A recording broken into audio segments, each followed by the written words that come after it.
हाँ जी, 10th example देखो। From the following particulars compute the gross total income of mister A from the previous year 1920। ठीक है, income from house property पहले अलग ले लेंगे हम 36,000। ठीक है, उसके बाद प्रॉफिट, बिजनेस प्रॉफिट, ये बाद में साइंटिफिक रिसर्च।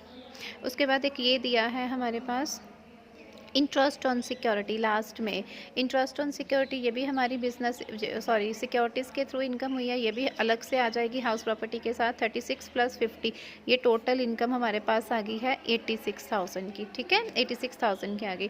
उसके बाद अब हमने लेने हैं प्रॉफिट। फर्स्टली हमारे पास तो प्रॉफिट फ्रॉम बिजनेस का प्रॉफिट आया है, बिजनेस प्रॉफिट आया है 2,20,000। ठीक है, 2,20,000 का बिजनेस प्रॉफिट आया। उसके बाद उन्होंने बोला यहाँ पर current year expenditure on scientific research of national laboratory. बच्चा ये पॉइंट ध्यान से देखो, जो नेशनल लेबॉरेटरी के ऊपर हम साइंटिफिक रिसर्च के ऊपर एक्सपेंडिचर करते हैं, कितना एक्सपेंडिचर किया है उन्होंने 40,000। तो ये हमारा रूल होता है कि जो नेशनल एक्सपेंडिचर हम साइंटिफिक इनके ऊपर करते हैं ना, नेशनल लेबॉरेटरी के ऊपर कोई रिसर्च करते हैं, तो उसके एक्सपेंडिचर का 40,000 का 150 मतलब टोटल 150% हमें एज ए डिडक्शन मिलता है। तो 40,000 का हमने 150% निकाल लिया, तो वो कितना जितना आ गया वो हमने क्या करना है, डिडक्ट।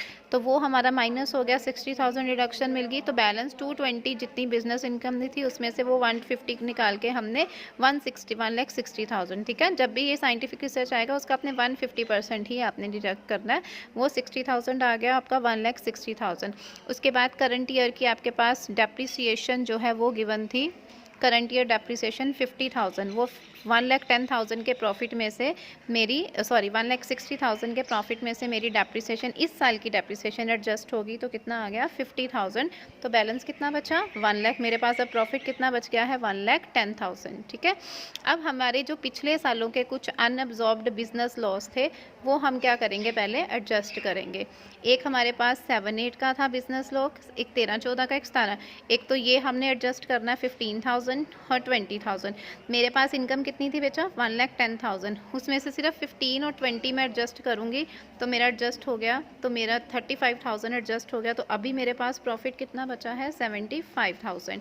7-8 का हमने एडजस्ट नहीं किया लॉस, क्योंकि मैंने आपको बोला था कि हम 8 इयर्स तक उनको कैरी फॉरवर्ड कर सकते हैं। तो 8 इयर्स के बाद तो ये 7-8 से लेके बेटा 19-20 तक तो हमारे 8 ईयर से ऊपर हो गया ना।